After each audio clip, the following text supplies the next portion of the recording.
नमस्कार. प्रादेशिक हवामान केंद्र नागपूरमध्ये आपलं स्वागत आहे. सिनॉप्टिक माहिती.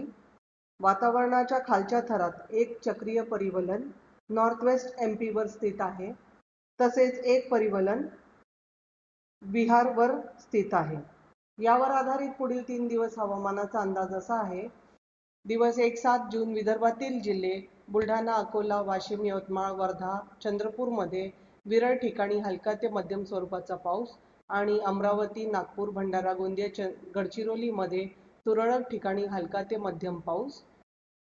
दिवस 2-8 जून विदर्भातील जिल्हे बुलढाणा, अकोला, अमरावती, वाशिम, यवतमाळ, वर्धामध्ये विरळ ठिकाणी हलका ते मध्यम पाऊस आणि नागपूर, भंडारा, गोंदिया, चंद्रपूर, गडचिरोलीमध्ये तुरळक ठिकाणी हलका ते मध्यम पाऊस.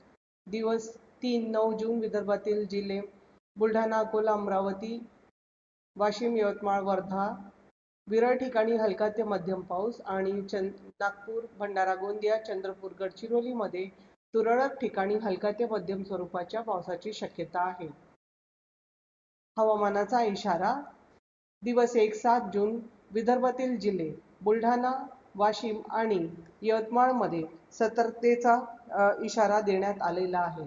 तसेच विदर्भातील सर्व जिल्ह्यांमध्ये वीज, मेघगर्जना आणि सोसाट्याच्या वाऱ्याची शक्यता आहे. दिवस 2 आणि दिवस 3 मध्ये सुद्धा विदर्भातील सर्व जिल्ह्यांमध्ये वीज, मेघगर्जना, सोसाट्याच्या वाऱ्याची शक्यता आहे.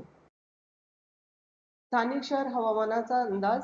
येणाऱ्या दिवसांमध्ये विदर्भातील बहुतेक शहरांमध्ये वीज, मेघगर्जना, सोसाट्याचा वारा आणि ढगाळ वातावरणाची शक्यता दर्शवली आहे. कमाल तापमान. पुढील 5 दिवस कमाल तापमानात विदर्भात फारसा मोठा बदल होणार नाही. अधिक माहितीसाठी तुम्ही आमचे RMC नागपूरची वेबसाईट तसेच social media platform Instagram, Twitter, Facebook, यूट्यूबला भेट देऊ शकता. धन्यवाद.